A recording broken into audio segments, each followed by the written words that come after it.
దీవించండి.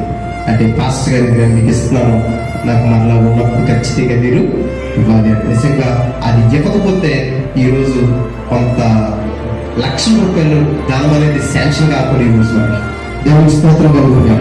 ఈరోజు ఎందుకు ఈ విషయాలు నేను తెలియపడుతున్నానంటే, మన యథార్థత మన ముందు ఉండి మనం నడిపిస్తుంది.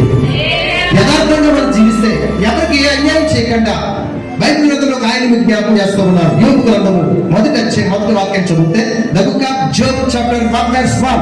యోబు గ్రంథం మొదటి అధ్యాయం మొదటి వచ్చిన మనం చూస్తే, ఊజు దేశమందు యోబు అని ఒక మనుషుడు, అతడు ఎలాంటి వాడండి? చెప్పాలి ఎలాంటి వాడు? యథార్థవంతుడు. Is a honest person, is a integrate of man. అతడు ఎలాంటి వాడంటే అతడు యథార్థవంతుడు, యథార్థంగా జీవించే వ్యక్తి, యథార్థంగా దేవుని ఆరాధించే వ్యక్తి, యథార్థంగా దేవుని గర్పరిచే వ్యక్తి, యథార్థంగా ప్రార్థన చేసే వ్యక్తి. అంత మాత్రమే కదా, ప్రతిరోజు తెల్లవారుతానంట అతను లేచి తన 2 బిడ్డల మీద, 3 బిడ్డల మీద, తనకి ఎంతమంది బిడ్డలు? 10 మంది బిడ్డలండి. 10 మంది బిడ్డల మీద చేతులెట్టి తెల్లవారుజామున ప్రార్థన చేసేటువంటి వ్యక్తి ఏంటంటే ఎవరినైనా యోబు అనే యథార్థవంతుడు. యథార్థత ఉంటే 3 లక్షలు ఫ్రీగా దేవుడికి ఇస్తాడు. ఇంకా ఏమిస్తాడు? యథార్థత అనేది ఒకటి నువ్వు కలిగి జీవిస్తే నీకు 3 లక్షలు ఫ్రీగా ఇస్తాడా? ఏంటో తర్వాత చదవడం అర్థమవుతుంది.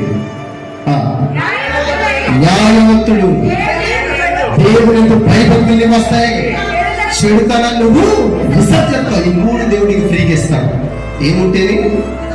యథార్థత నీకుంటే భర్త భార్య ఎడల యథార్థంగా ఉండాలా, భార్య భర్త ఎడల యథార్థత, భర్త భార్య ఎడల యథార్థత, భార్య భర్తలు పిల్లల యథార్థత, సేవకుడు సంఘం ఎదుట ఎలా ఉండాలా? యథార్థత. అలాగే విశ్వాసులు సంఘం ఎదుట, దేవుని సన్నిధి ఎదుట ఎలా ఉండాలా? యథార్థత. మనం సమాజ